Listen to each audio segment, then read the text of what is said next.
just stand there teasing me. Now it's a warm welcome to you. This is Robin Mines. My name is Hero Daniels. Ebuka Obiuchendu sends his greetings.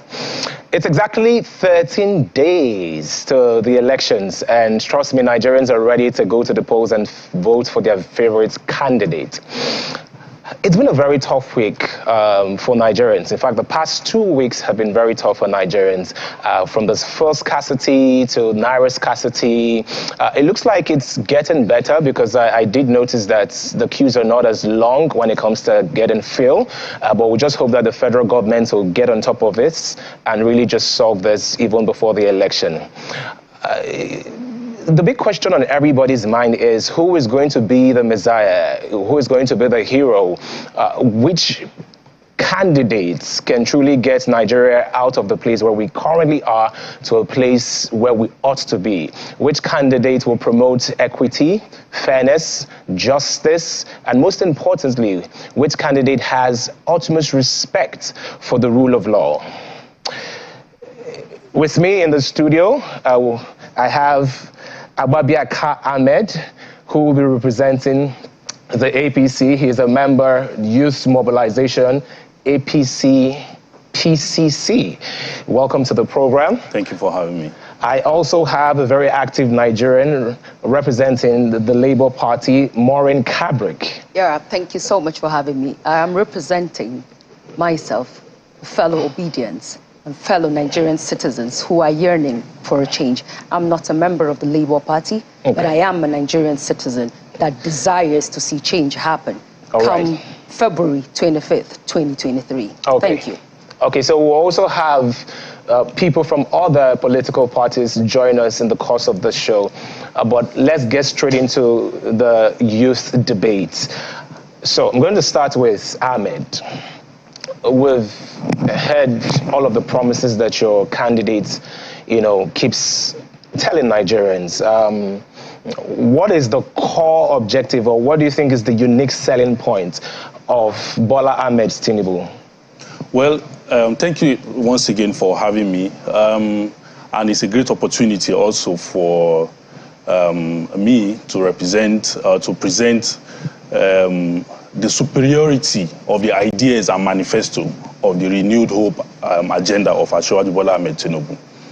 It is not a mistake that it was Christian renewed hope, because if you watch what is going on right now in the country, and if you watch from where we started from, where this party, the APC, started from in 2015, you will understand that a lot of improvement have been made, but in the development of a nation, all of the presidential candidates, the front runners at one point or another, have mentioned that no single president can fix this country in the given tenure of either 4 or 8 years or complete 2 terms. So that is one side of it.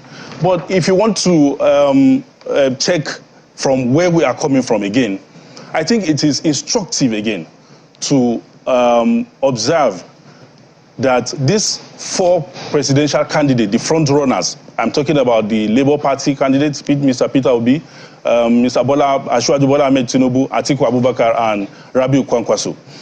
It is very, very important for us to check the only unbiased criteria for us to choose and attest to the ability or capacity of any of the candidates to deliver, for us to look at what they have done in the past.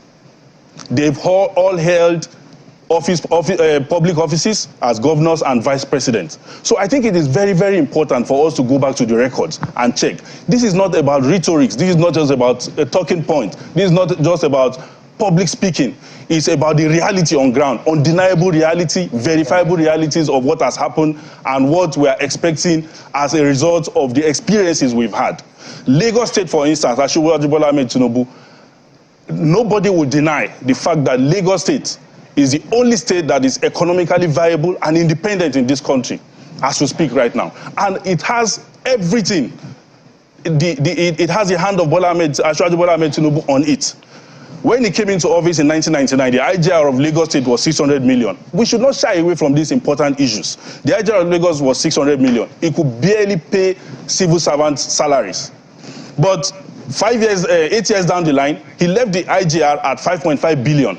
That was not a mistake. It was a deliberate action from the power of visioning and the ability to think and put up a perfect team that can make things happen. So that's one of the very important things that we need to look at. A team player that has the capacity and that has the agenda to make this country great. So that is about the selling point of Asiwaju Bola Ahmed Tinubu. Experience and his capacity from the experience of what he has done in Lagos State compared to other candidates. I think that's just about the best.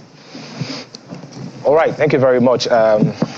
So I'm going to move over to you. I'm going to get back to, the conversations around your candidates. You just stated some of his antecedents, the things he's done as the past, as one of the governors of two-time governor of Lagos State. We're going to get to other issues that really bother some Nigerians as regards to your candidates. But quickly moving on to Maureen, tell me, we had the grand rally yesterday.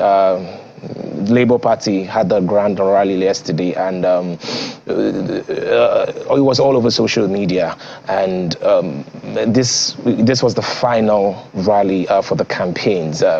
Do you really think, with the numbers and the support so far, do you really think that Peter Obi stands a chance to actually really win this election? Yeah, we're going to win this elections, no doubt, with a landslide. We have told everyone, and we mean it, and we're going to make it happen. We have been undermined. We have been underrated. We have been told that we do not have the experience. We have been told that we cannot do it. We have been told that we are new to the game. We have been told that, politics is not for, the young people. What do we know about politics? Right from when our principal, moved from the PDP, to the Labour Party. It's been... all of these comments, coming from APC, the Siamese twins, so, but however, we have news for them, and our principal has proven to be a man of great strength, strength of character, a man of great capacity, a competent man, a man who has the capacity to take us from consumption to production, a man of great courage. Do you know what it means to move from a supposedly leading party to an unknown party just in 8 months? And he's been able to become the conversation, even when the media wasn't courting him, even when the media was disregarding him, even when the media was calling all his, his supporters names. But now he is the beautiful bride. He has become the force. He has become the conversation. The reason why the world is keyed in into the next elections that is coming in 13 days' time is because of our principal, Mr. Peter Obi, a man who has great compassion and empathy. He embodies the 5 C's that you look for in a leader, a man who has offered himself, a man who keeps taking himself to the people, not a man who is running away from the people, not a man whom we don't see him talk to us, not a man who clearly tells us he's bigger than bigger than the country that he wants to govern. That's the reason why he cannot sit down and be questioned.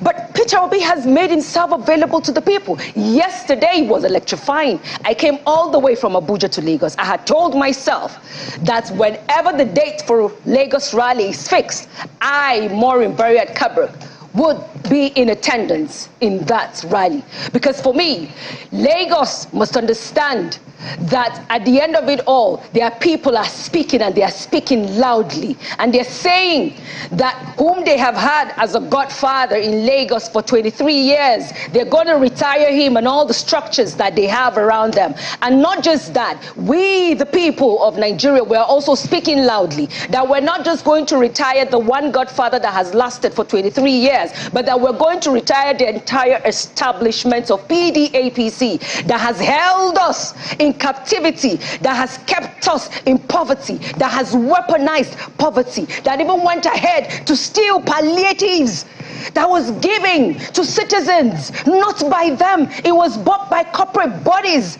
They hoarded it. Some even had their faces on it, waiting to use it for their birthdays. So that particular, these two Siamese twins that have brought us nothing but pain, when you said the past 2 weeks have been hellish. No, hero.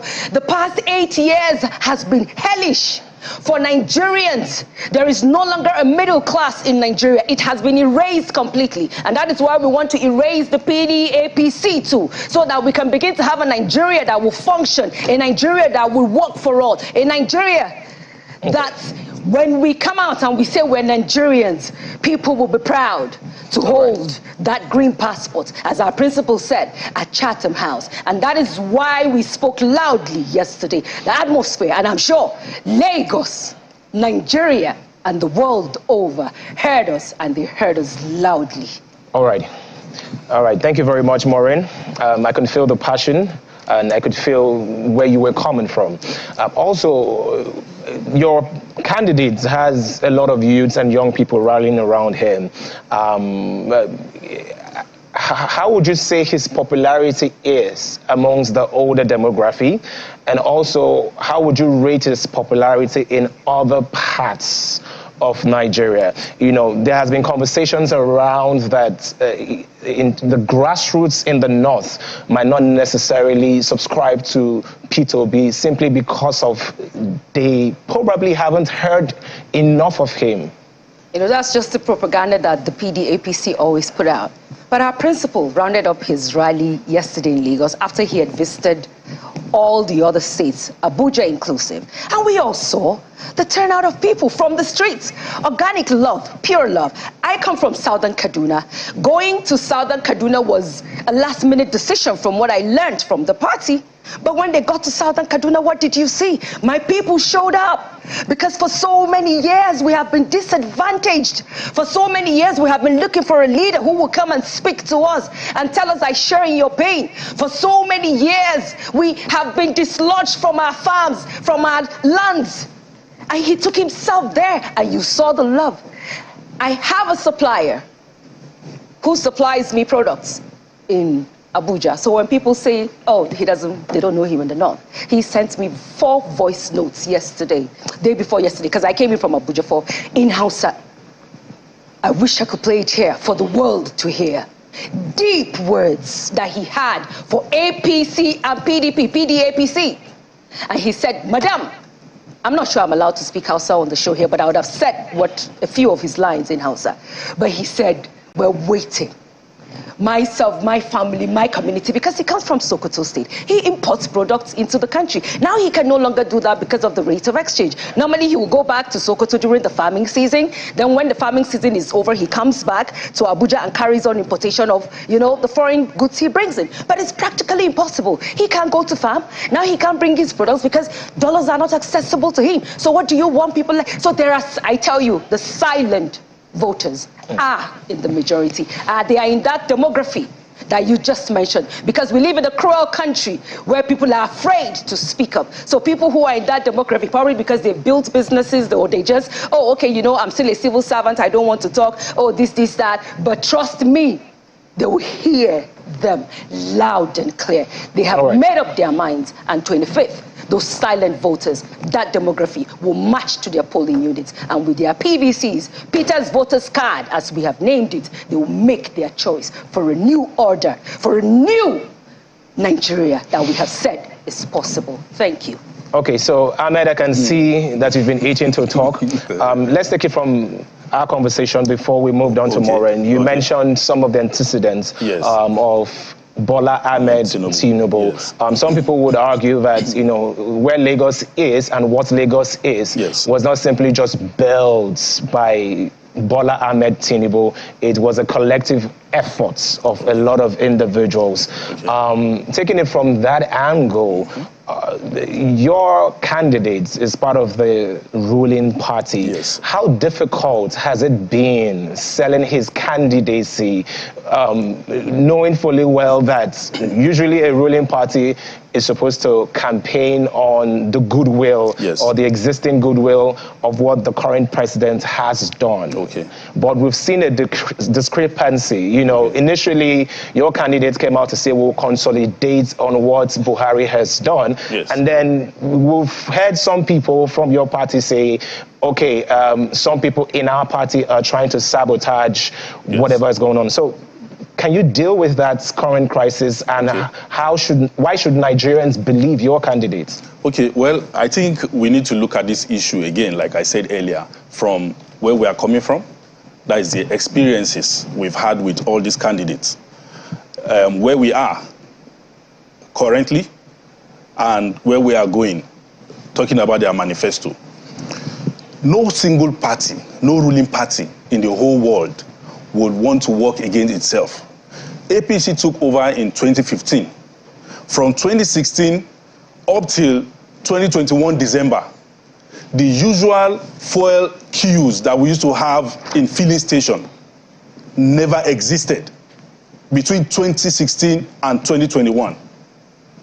No party or no candidate or no government would want to jeopardize its chances in the year of election to now inflict upon itself this kind of crisis we are right now. What am I trying to say in essence? When this whole thing happened, you see there is this issue of the conspiracy that has been said from different quarters. I expected that while this issue was going on, a candidate, Atiku Abubakar, Peter Obi and the rest of them, that have been speaking about standing on the side of the people, will come out and stand on the side of people on all their campaign platform to hold the microphone and say Nigerians are suffering. CBN, reverse this thing. Are you that prepared to do what you are to do to implement this policy? Have you done this? Have you done that? If they had kept quiet, is a different thing. But they were leading the CBN on.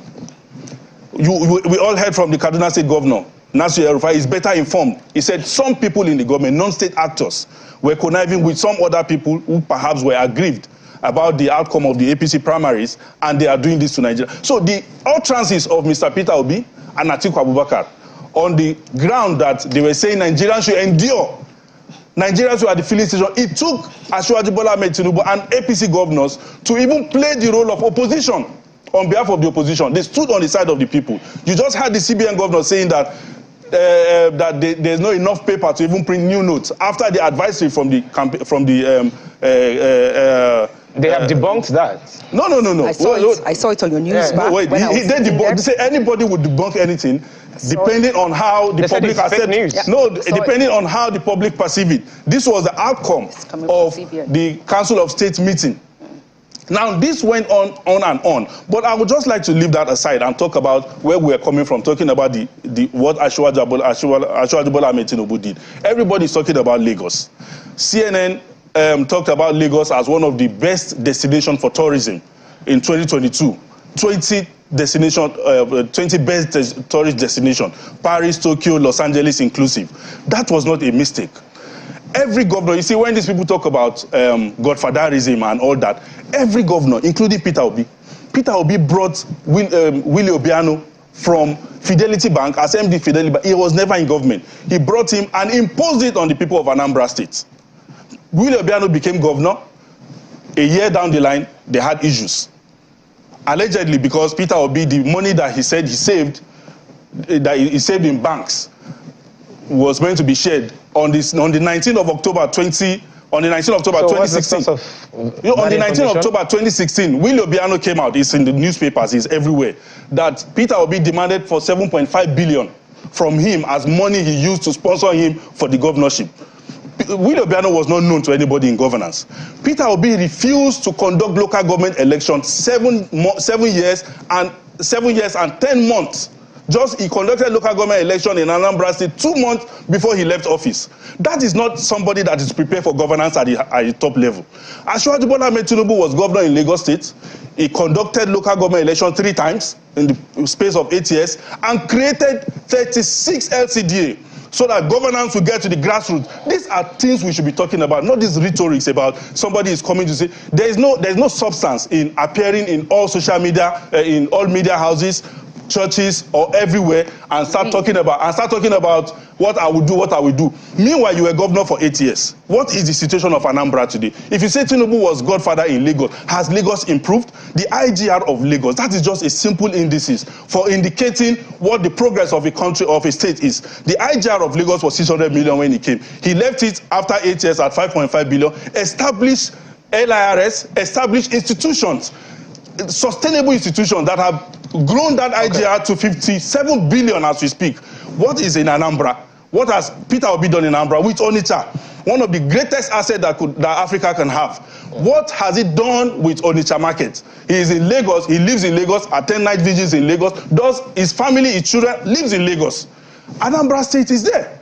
He doesn't do anything in Anambra. So this issue about we stand for Nigeria, we do this, and when we come, we are going to do. What have you done with the opportunity you were given in the past? Let's leave literacy and talk about the germane issues. Okay, so I'm going to allow Maureen to react to that, but before that, let's quickly get to Abuja, where Idris Ibrahim Kalgo, the national team lead, Atiku Youth Wing for PDP, is standing by.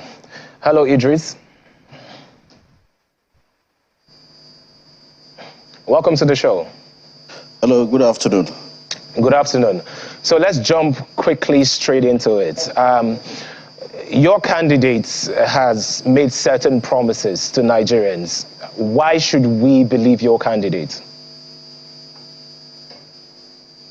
Thank you very much. Good afternoon, everyone. First of all, we all need to understand who Atiku Abubakar is. Without Atiku Abubakar, you and I will be having this conversation because there will be no more democracy in Nigeria. This is somebody that fought for democracy for quite long years ago. Atiku Abubakar simply means democracy. Without Atiku Abubakar, we won't be having this election now because by now, maybe Obasanjo will have still be the president by now. But because he's a true Democrat, he stood on firm and said, okay, no, enough is enough. Democracy, 4 years for 4 years.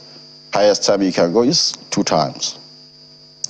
Atiku Abubakar is the only candidate so far now among the whole major candidates who, if you check back, go back to history and check properly, you understand that Atiku Abubakar, in one way or the other, have helped the youth. This is the only candidate who carried the youth along. Look at what happened from 1999 to 2007. What are his achievements? Has he failed any one of them? No. Then you understand that, okay, he's a man of his words. It's so unfortunate.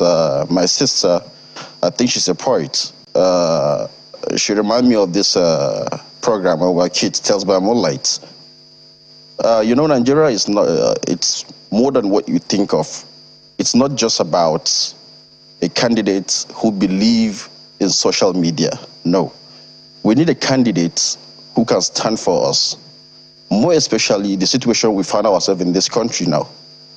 Insecurity, bad education, unity. These are all the things that Atiku Abubakar is trying to bring back. So if you look closely, then you get to understand that he is the best candidate. He has the experience. He has done it before. We have seen it. He is not an amateur.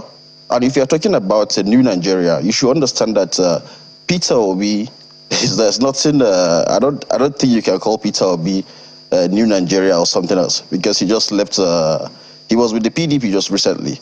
And how old is he? That you guys are clamoring that he's a younger, he's a youth. I don't understand. So we all need to understand that it's beyond what we are thinking. It's a sinking ship. We need to understand that we need a true leader who can unite us, a leader who can bring back the old Nigeria that we know, the same Nigeria that we live in peace. Look at what happened. You can see what the PDP have done so far. And just compare between 1999 to 2007, then after when Buhari took over till date. What are the achievements? Everything is poor. So we all need to understand that this is about our future. We really need this man to be on the seat. Okay, thank you very much. We're going to get into details. So we'll talk about education, insecurity, and these other areas that are very critical to ensure that we have the Nigeria that we all desire. But that will be right after this break. Stay with us.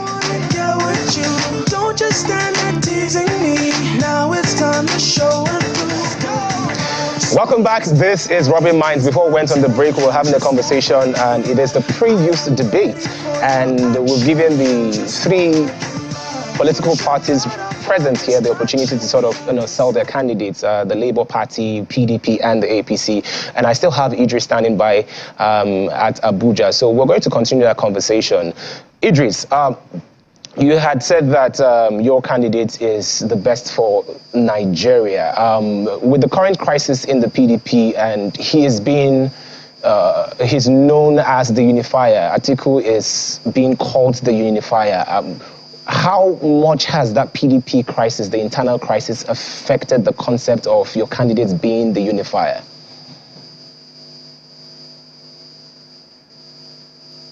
Thank you. Is there any home there's no any conflict? That's one thing we all need to understand first. And if you look closely, how many of these conflicts has Atiku solved so far? I think if you can count, if you can put at the mark of 1 to 10, you can say, okay, you have solved 9. That's an excellent job.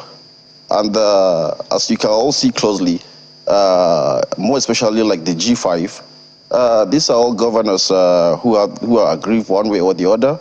And then still go down to their states, you get to understand, and then you see clearly. The people in the states are struggling behind Atiku. So Atiku is the unifier, yeah, it's true, and that is going to unite us as one Nigeria, as we all used to be before this current government come and put us in a hanky-panky mood. Atiku Abubakar is not just only the unifier.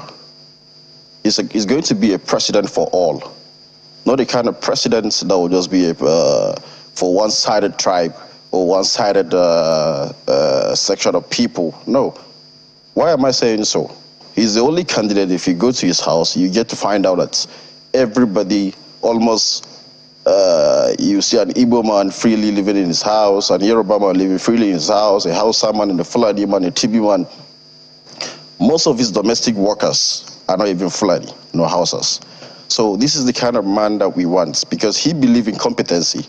If you want to work with Atiku, deliver, and then you get the job. That's the kind of president that we want. Not a president that will say, okay, you are my brother. Okay, you are my tribe. Oh, no, we're the same religion. No.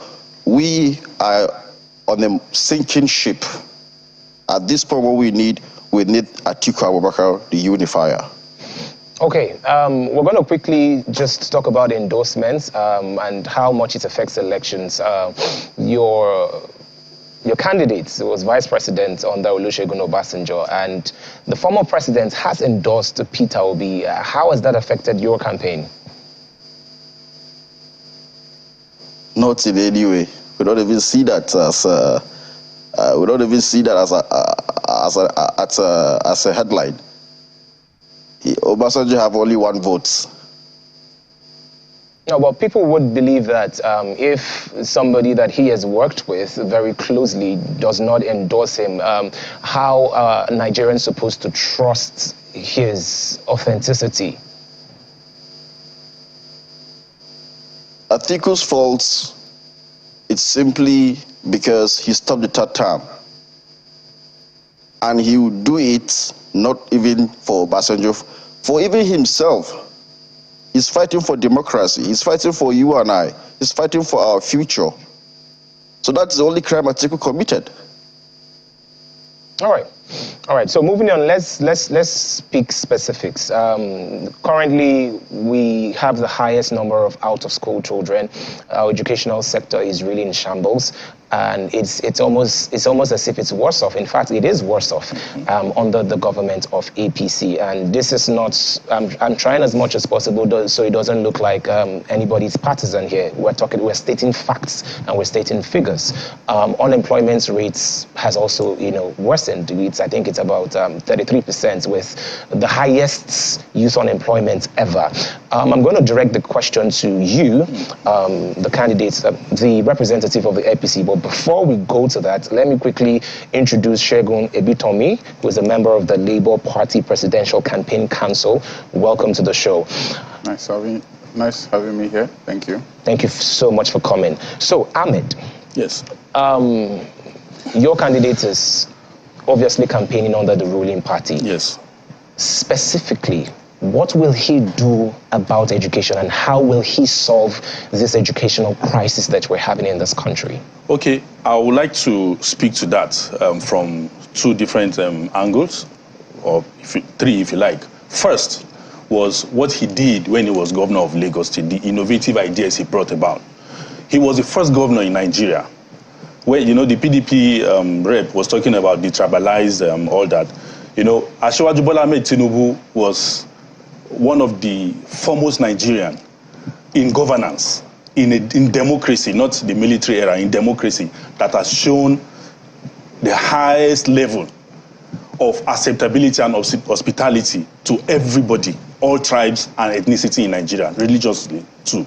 Now, in Lagos State, he paid, the first governor to pay NECO and WAEC fee for all secondary school SS3 students. It has never happened in any state. It never happened before then, and it hasn't happened up till now. He also paid for JAMB fee for students who have passed their WAEC. He did that as a governor. That was unprecedented. That innovation has been sustained up till this moment. Now, the kind of legacy he left in Lagos was such that the 8-month ASU strike that we observe, ASU strike is perennial. It has been happening ever since. So no government should come like Mr. Peter Obi will go to every campus and say, you have been on strike. When he was governor, there was 13-month doctors and teachers strike in Anambra State. So nobody should come and cajole us about ASU strike, 8-month ASU strike. In Lagos, Lagos State has 3 universities as we speak. None of those universities joined the strike. They maintained their normal academic calendar, uninterrupted academic calendar as we speak. That is a legacy that he left. Now, talking about education, what he has planned to do, especially as it affects the students. It is only in the manifesto of Asiwaju Bola Ahmed Tinubu, the APC presidential candidate, that you have something called the student loan. The Labour Party and the PDP do not have that in their manifesto. Okay, maybe they redid it because there were 2 manifestos. One was brought about in the Labour Party, and in the PDP manifesto and Labour Party manifesto, the last time I checked, none of it has student loan. And he came up to break it down and said, well, if I become president, there has been issues of students who are brilliant, indigent students who could not get advanced education at the university or tertiary education level. He said there's going to be loan, just like it's been done in advanced economy, like in the US and elsewhere. You are going to have a loan that will not disturb your academic attainment, and afterwards you have the opportunity to pay. There's one very important thing that happened in this party, because the Asiwaju Bola Ahmed is running on the platform of the APC. This government did something unprecedented in 84 tertiary institutions in this country as we speak. Under the Federal Ministry of Works and Housing, something unprecedented happened. They built internal road networks and infrastructures for those tertiary institutions. These are verifiable. I can name all the universities offhand right now. Okay. Federal Tertiary Institution, Polytechnic University, and Polytechnic. These are supposed to be the duties of the management of those universities, not even the Federal Ministry of Education. But this happened. So people should not come and just cajole us and talk to the youth or talk to students or youth and say, okay, because they have the largest demography, okay, so ASU strike will not happen. When they were given mandates in their previous, they were given mandate previously, strikes happened, ASU strike happened, doctor strike happened, teacher strike happened. Okay, so I'm going to allow Segun to react to that. You are a member of the Labour Party Presidential Campaign Council. All right, so he had said certain things, but as much as possible, we want you to speak for your principle, his antecedents on education and what his plans are moving forward for Nigeria. Okay, thank you very much. It's a wonderful pleasure to be here and have some really cerebral discussions. Too much of what is going on is just a lot of personality, smearing, and co. The truth of the matter is that the problem of Nigeria is the problem of all of us. We are all responsible for where we are today. And if we are going to get out of it, we all have to play our part. So the first thing I would like to say is the opportunity that His Excellency Peter Obi is not just as a result of his person, is more as a result of the process that is bringing him. I'm a student of process engineering, and the adage is that a process is perfectly designed to produce the result it produces. So it's not so much about the person of Peter Obi. It's more about the process that is bringing him. And on the other hand, too, it's not so much about the process of Asiwaju Tinubu or Alhaji Atiku. It's about the process that will bring them. Because that was the same way we trusted Buhari, because he was somebody of character, but the process that brought him eventually defeated all of us, including himself. So, but speaking to the specifics now, when Peter Obi was in Anambra State, the records are there. He met education at 26th, he left it at 1st. He was the only governor that was given the Bill Gates Prize for Health. He built the fastest teaching hospital. There are lots of big words, big things thrown around. In Nigeria, we believe too much in physical structures. Physical structures do not make people. I can give you an example. There are 30,000 primary healthcare centers in Nigeria. 30,000. 1 million children die every year. 2 every minute. By the time you finish your show in 1 hour, 60 children has died. And there are 30,000 primary care centers. So it's not about how much structures were built or how much buildings or roads or this. The question is, how has the life of the people improved? I can refer you to a website that showed the Human Development Index during the Peter Obi's tenure, how health improved, how education improved, how life expectancy improved, and how he pulled people out of poverty. These are the 4 things that are important. If there are no structures in Nigeria, but every Nigerian is educated, is healthy, is out of poverty, we will have a great country. We could have all the best structures. If Nigerians are dying and they are not educated, we will still have one of the poorest countries. That's what I'll say for now. Thank you. All right, thank you very much. I'm going to connect right now with Destiny Asen, who is the Senior Special Assistant to the Governor of Delta State on Entertainment. Welcome, Destiny. All right. Thank you very much. Okay, so your colleague has spoken about how Alhaji Atiku Abubakar plans to improve on education. So real quickly, we want to move on to insecurity. We already know the state of this nation when it comes to security. What is your candidate going to do about that? First of all, I'd like to say that His Excellency has a massive plan about police reform, state police. Nigeria needs state police because I think Nigeria, the number of the citizens outnumbers the number of security personnel. So I think we need to recruit more police men and women and more personnel in the armed forces. And I think that is what His Excellency is planning to do when it comes to security in Nigeria. And to add to that, the best way to secure our country is to make use of the locals. If you have the people in Yobe should be the policemen. They should be the ones on ground. That's the only way that we're going to solve the problem of insecurity, because they understand their terrain. But when you're running a federal police system whereby you send a policeman who is from Adama to work in Enugu, there will be lots of crashes. So I think the best is to restructure, reform the Nigerian police and other security agencies, and recruit as many Nigerians as possible. Conversation of having a state police in the mix for your candidates?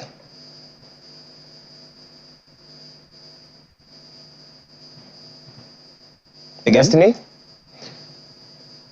Destiny, I said, is the conversation of having a state police I say, is the conversation of having a state police in the mix for your candidate? I said one of the easiest way His Excellency has come up with, one of his templates on how to solve these security issues in Nigeria is the creation of the state police, All right. Okay, Ahmed, same question goes for you in security.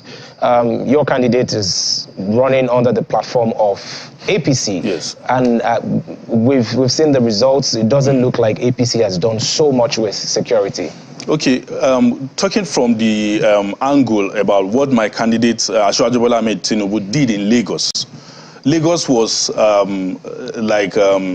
the crime center of Nigeria, if you like, before 1999, when he took over.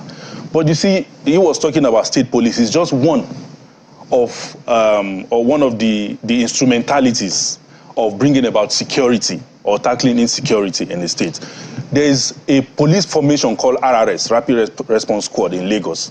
You would think these policemen, with the level of equipment, communication gadgets, and the kind of weaponry that they have, and the training that they have, you would think they are different from the usual or the normal policemen that we have in Nigeria. But they were extracted from the Nigerian police, retrained, re-equipped by the state government, funded through the Lagos State Security Trust Fund. You see, these are institutions. These are things that are sustainable. That is why even people from the other party will say, if anybody, even a secondary school dropout, comes to become the governor of Lagos State, he will perform, because there are structures on ground. There are institutions, sustainable institutions that works. So the Lagos State Security Trust Fund has made it possible for the state government to fund the RRS, and they are everywhere. That is why it was easy. So, but one of the major things, one of the major factors of bringing about or curbing insecurity is the provision of job. Most of these things that are happening, you can see Lagos State, when I talked about the insecurity or the miscreants and everything that was in Lagos pre-1999, most of these guys that were operating Molue, that were in different shanties here and there, most of them were retrained. Most of them were absorbed from the society. When you said retrained, what do you mean? Yeah, they were absorbed from the society, given proper orientation. And some of them are even in these agencies, like LASMA and some of these other places. You know, so they were given proper, some of these people were not just, they found themselves where they were as whatever they were doing, not because it was what they wanted, but it was because of what the society presented. But somebody came with a vision, Asiwaju Bola Ahmed Tinubu. He came with a vision, and it changed everything to what it is today in Lagos, as one of the most secure states in Nigeria. Now, what the party has done, this APC has done since 2015.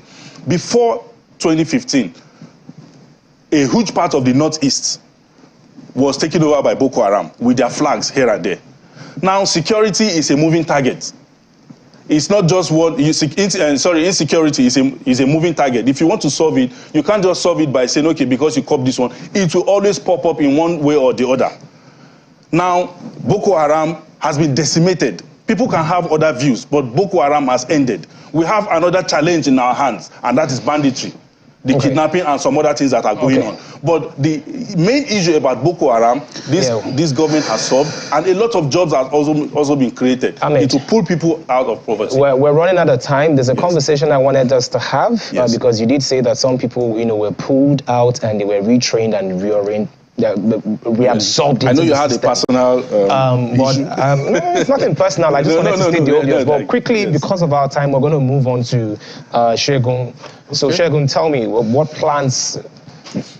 Okay, as I said, it's more of the process than the product. So I was talking about that process re-engineering that is going on. Politically, Nigeria's history is such that a candidate will come, I can do this, I can do that. He will bring a top-down strategy, dole out money as much as he can, and we will vote for him, and we will go and sleep and wait for him to do whatever he thinks he can do. But the Labour Party movement, now the obedient movement, it started even before Peter Obi declared for president. That is the thing. So it's a bottom-up movement. We are the ones that are saying this is how we want our country to do. We are actually the ones running through Peter Obi. So insecurity is more of the people's problem, not any one person's problem. There are two ends of insecurity. There's the latent part, people who don't have jobs, who don't have food, who don't have education, who don't have health care, can result to criminality. So with a government that squeezes out corruption, like a Peter Obi-led Labour Party government, and reinvest this in improving education like he did in Anambra State, that latent criminality will be substantially reduced. And evidence, when he was in Anambra State, he was given the safest state 5 years consecutively. The records are there. So he has done it. And the system we are bringing will even enable him to do it easier because we, the people, are involved. So there will be, it is his data when he came back from Egypt about the police to citizen ratio that everybody is now quoting, including the PDP. So one of the things we've achieved as a party, we have deepened the conversation. We have provided content. We have provided context. We have provided data. So you now see everybody quoting data, everybody extrapolating, and it is all by His Excellency Peter Obi and the obedient movement being involved. So our security plan is comprehensive, is total, is both on the active side and on the latent side. All right, and thank you. With evidence. Thank you very much. Apparently, there are lots of issues that we still need to discuss, but we're running out of time. So quickly, I want us to get to the final words. Idris, so you have exactly just 60 seconds to sell your candidate. Come February 25th, Nigerians, you need to convince Nigerians in 60 seconds. So your final words. Thank you. The Excellency Atiku Abubakar has a master plan. It's going to be in every Nigerian. But the youth, the women, the old age, this is our time. We have suffered a lot. Insecurity, bad education, strike all the time, bad health sector, everything is running down. We are on a sinking ship. This is the time to recover. Nigeria have suffered a lot. We are tired. The youth are calling for a change, but not the fake change. The real change from His Excellency Atiku Abubakar. I am urging the Nigerian youth to stand with Atiku Abubakar because he promised to give the Nigerian youth 40% of his cabinet, which no candidate have ever done so. And if you look closely, you will see that he's working with the youths all around him. Okay. That's a man who is truly going to stand for us with the Nigerian youths and everybody in charge. And we should understand that February 25th is a day whereby your PVC is going to be the new revolution. All right, through by voting His Excellency Atiku Abubakar. Waziri Adabawa. Thank you. Thank you very much. Ahmed, 60 seconds. Yes, thank you very much. I think it is very important for Nigerian youth to take their time. Let's take our time to stay off the, like Governor Rabiu Kwankwaso said, the Andrew Liversalt effect and the social media buzz. I think it is proper that we should understand that Nigeria didn't start in 2015. Nigeria started, or this Fourth Republic started in 1999. So apologies, very, very important out of time. that we vote for Asiwaju Bola Ahmed Tinubu as the next president. Thank you, Shegun. Okay, so you barely have 30 seconds because I have to wrap up. What I will just tell Nigerians is that the matter to be decided now is not between three candidates. It's between you and your conscience. Work with a system that is driven by the people and is going to put in your president that will work for you, rather than what we've always had, where somebody claims to know what they want to do, and they have never done that, and they come and do whatever they think is best. So the challenge is for the Nigerian youth: take your destiny in your hands, take back your country. Okay, speaking about destiny, Destiny, your final words? I'd like to specially appeal to every young Nigerian to pay attention and to vote His Excellency, a man who is vastly experienced in oil and gas, imports, entrepreneur, and in every aspect. This is somebody who has been a custom officer and has been a businessman for a very long time. He's vastly experienced in every aspect of governance. Atiku Abubakar is very calm, collected, and is a diplomat to the core. Nigeria at this point needs somebody who is a diplomat to take this country to the next level, because this election will either take us forward or move us backward. Right. The choice is ours, and the choice we'll make is for the unborn children, the next generation, our family, and ourselves. Let's vote His Excellency Atiku Abubakar, a unifier, a man who is peaceful to the core. Thank you, and God bless you.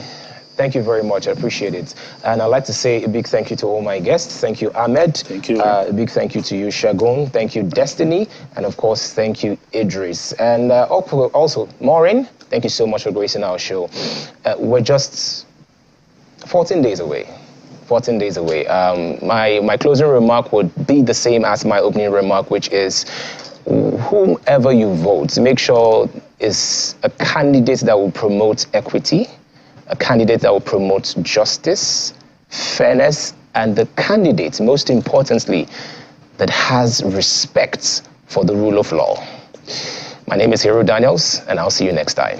Really wanna get with you. Don't just stand there teasing me. Now it's time to show it.